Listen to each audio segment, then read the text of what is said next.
guys, it's Ariana. Welcome back to my channel. So for tonight's video, we're going to be reading some more scary stories. As per usual, I have my wicked candle in here, making the whole room smell like caramel apples. I don't have too much to ramble about other than the fact that I got a new sparkle cup. I got the blue one finally, and I'm so excited. Look how beautiful this cup is. It is so stunning. I love it to pieces. It is my favorite cup. I love my purple one still, but blue is my favorite color besides green, but I didn't like the green. It was like a lime green and just wasn't my vibe. This is beautiful though, and I'm so excited. If you guys are interested, I will try to link whoever it is. I got it at a farmer's market down below if I can remember who it is. I'll link it all down below. If not, you can buy these on Etsy. They're pretty much everybody makes them at this point. But anyway, with all of that out of the way, we're going to jump into some spooky stories. So the story that I'm going to read tonight is actually from the no sleep section. So just giving you guys a heads up, the first story is a fictional story, so it's not real, but I will probably sprinkle in some true stories as well because this one isn't the longest story, but let's jump into it. It is from the no sleep section. It is from the Reddit author Sodium1111, and it's titled, I broke physics and now the universe hates me. It was only a measurement. It's all we did, a simple measurement. According to the uncertainty principle, you cannot know a particle's momentum and position at the same time. You just can't. You can either know how fast it's going or where it's located, but not both. Well, we begged to differ. My name is Dr. Amanda Hayes, and for the past 10 years, me and my team in the lab were working on a method to do just that. Measure a particle's momentum and position at the same time. Of course, it was mostly a side project that we did together in our free time. No one believed you could actually do it, but the curiosity and the determination to prove the greatest physicists wrong was what kept us going. And gradually, despite all the odds, we were making progress. It didn't make sense that the math was adding up. The devices we built were working as planned. It started to look like we could actually pull this off. Then, one day, we performed a test.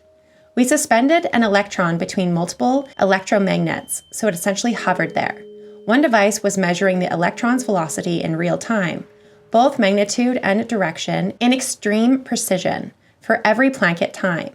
Another device, when activated, would measure the electron's position relative to the device within the Planck length. We activated the device, and we had it, the electron's momentum and position, at the same time. It was supposed to be a moment of celebration, of scientific breakthrough, but it wasn't. A subtle eeriness filled the room. We didn't actually plan on doing it, but we broke a law of physics. And then the punishment began. It started small. Over the coming weeks, as we were writing the paper, I noticed various small objects going missing. A toothbrush, car keys, my mug. I didn't really find it unusual at first. I just put it down to me forgetting where I put stuff because of the stress from writing the paper. But it was slowly becoming strange. My red car became blue, despite my husband claiming that it's always been blue. My birthday changed from February 5th to April 5th. An entire room was added to our house. I felt like I was going insane. One day, roughly around 4 months after the test, I headed to the lab to finalize the paper and get it ready for publication. However, the staff wouldn't let me in. They claimed they had never employed an Amanda Hayes and that they had no ongoing research on the uncertainty principle. I came home devastated. My entire career disappeared as if it never existed. All my research on various topics were gone because of the side project. My husband also insisted I never worked in a lab. I don't know where he thinks I worked. I didn't ask because I was scared of the answer. How can entire segments of my life just be erased? What else is going to be erased? I've been staying at home from that day onward. Weird things kept happening. Our cat was replaced with a dog. My long hair became a buzz cut. We no longer had 2 children, and our house moved to Berlin. Everyone besides me was oblivious to anything happening. Everything in life was uncertain. I could hardly keep up anymore. I didn't know how far it had gone or how long it will keep going. For all I know, I might stop existing entirely. I was terrified. Then one morning, I woke up to a strange noise, and I was looking for the source of the sound. I noticed my husband was nowhere to be seen. I managed to locate the source of the noise. It was an old 90s style PC that has appeared in one of the new rooms. It was not a model I knew, but I noticed that the PC had a logo with my husband's name. and a robotic monotone scream was coming out of the computer's speakers. The computer was stuck on the blue screen of death. I did everything I could, but nothing got it out of it. Despite this, I could feel that he was in there, and I could feel that he was in pain. I wanted to at least unplug the computer to deliver him from this torment, but the computer wasn't even plugged in to begin with. He was the only constant thing in my life, and now he was in internal suffering. Would I be next? For the next few days, things stopped changing. I couldn't sleep though. The monotone screaming was audible from everywhere in the house. Just when I had decided to leave the house, another change would occur. Me and the computer imprisoned my husband were suddenly teleported to space.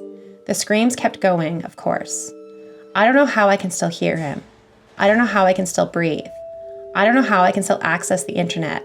I don't know if this is over or if it will find new ways to torture me. All I know is that I stare into the void of space, and the void stares back. And that's the entire freaking story. So that is obviously a fictional story, but I just found that one really well written and really fucking creepy. And that, I don't know, that story just fucking terrified me. I have straight up goosebumps. Can you guys see the hair on my arm standing straight up? Oh my God, it gave me so much goosebumps reading that. Oh my God, I loved it, but it was fucking terrifying. I hate everything about that. The next story that I'm gonna read is from the True Scary Story section. It is from the Reddit author, Kayla Marin. I'm sorry if I said that wrong.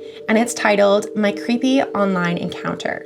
When I was single, I ventured into the world of online dating, and I stumbled upon a guy named William. Our initial interaction seemed harmless enough as we exchanged messages. But one day, things took a bizarre turn when we exchanged numbers and he initiated a call. During our conversation, he adopted an unsettling demeanor, referring to me as his pet, and subjecting me to a weird intelligence test. Despite passing the test, his behavior grew increasingly more strange. One particular alarming proposition involved his desire for me to visit him and star in a homemade horror film, wherein he envisioned me as a belly dancer performing in scenes of questionable nature, including a chilling scenario of bathing with him in a tub of fake, or so I hope, blood.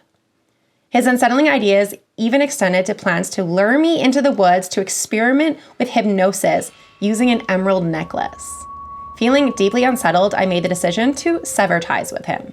As I went to his profile to block him from further contact, curiosity led me to go through his photos. What I discovered only fueled my unease. He was a bald man adored with tattoos, sporting eerie white contact lenses, and posing in unsettling scenarios, such as blood-covered garage while wearing a ski mask. Without hesitation, I blocked him, hoping to leave his creepy encounters behind me.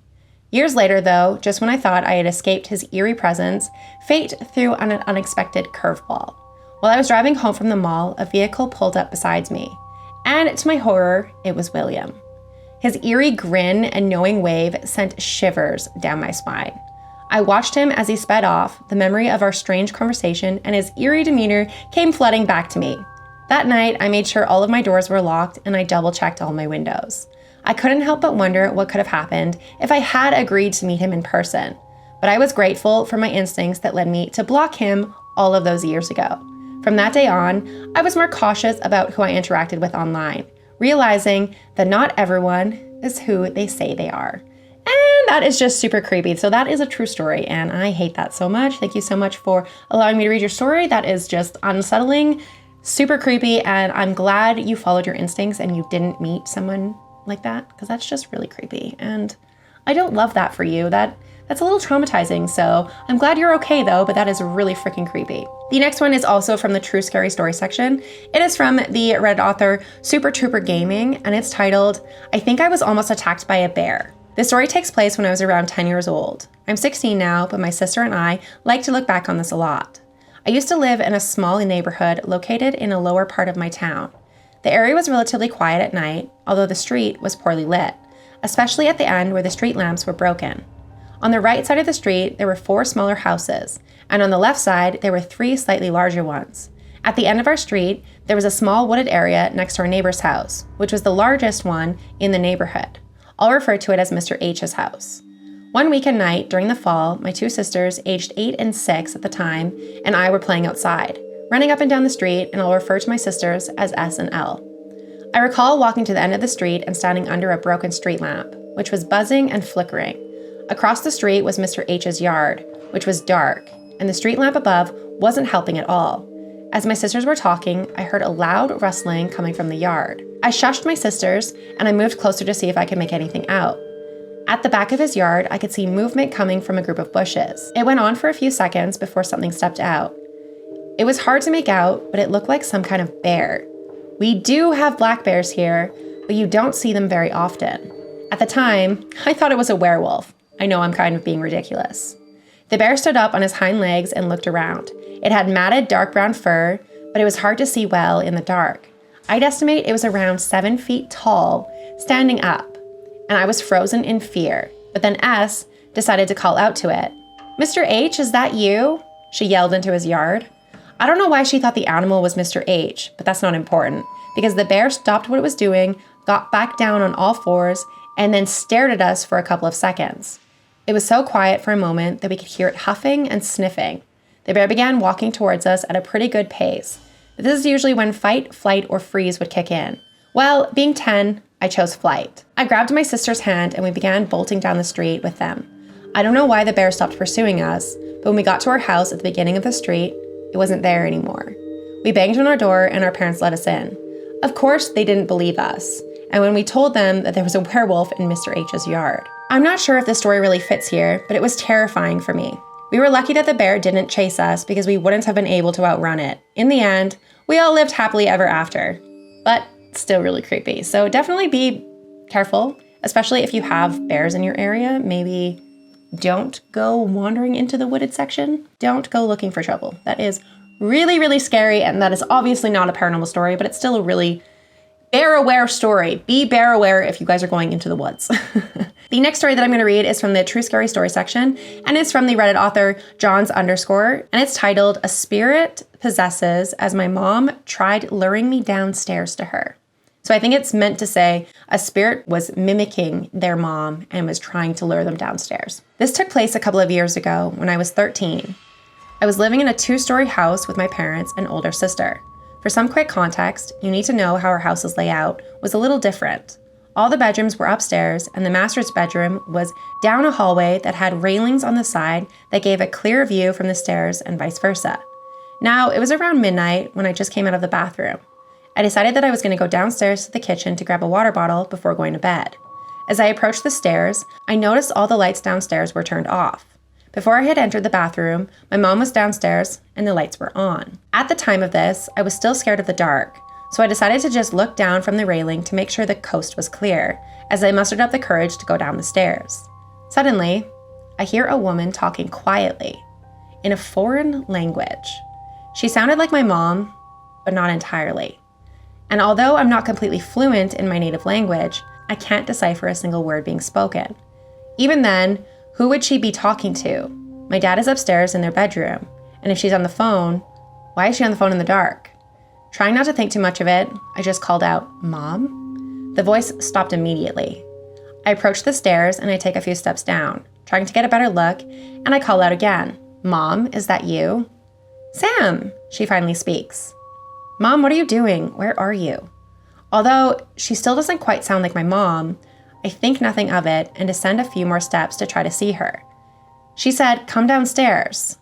Although confused, I did take a few more steps. At this point, I'm halfway down the stairs, and I'm about to call out to her again, as I still see absolutely no sign of her. She said yet again, "Come downstairs," but with more urgency this time. However, literally at that exact moment, I hear my actual mom talking from above me. The two voices overlapping, sounding almost exactly the same. I look towards the hallway to see the master bedroom lights shining from beneath the door, and a laugh from my dad following my real mom's words. I look back down the stairs with horror on my face, still seeing nothing but darkness.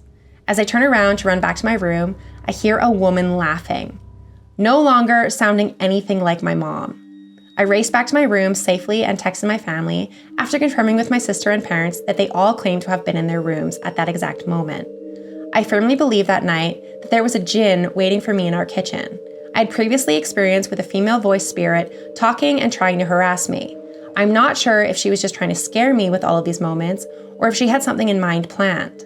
Either way, the situation frightened me so much, and I got a verse from my holy book printed and attached to the front of my door to protect me from her and other spirits. It has worked, and I was never bothered again. Shortly after that, we moved. I'm so glad you moved, and thank you so much for allowing me to read your story. That is really freaking creepy. I hate that so much. The fact that you heard your mom and that thing talking at the same time and it sounded exactly the same, and then when you realized it wasn't your mom and you turned to go back upstairs to safety, it started to laugh in a completely different voice. That is so fucking creepy. I hate that so much. Things that mimic your family members or yourself or anything in your house at night in the dark is just not okay. It gives me the absolute worst feeling ever. I've never personally experienced it, and I never want to. That is fucking terrifying. So this is where I'm going to end the video. If you guys did enjoy these stories, please feel free to leave me a comment down below with your favorite, let's go with favorite color emoji. It helps me let me know that you guys made it to the end of the video. It also does help boost my video on the algorithm because YouTube seems to not want to promote me lately. Don't know what's going on with YouTube. But if you could leave me a comment, if you could like this video, if you guys could share my video around to anyone that you think might be interested, it would really help me so much because, like I said, the algorithm is not favoring my videos anymore, and I don't know what the issue is. But thank you so much for watching this video. If you guys have any scary stories that you want to share with me and you want me to read on the channel, please feel free to either message me over Instagram or over my email. All of my information is pinned down below in a pinned comment, and it is also in my description box where you can find the authors to all of these stories in links from Reddit or wherever else I found them. So thank you so much for watching, and I will see you guys at the next video. Bye.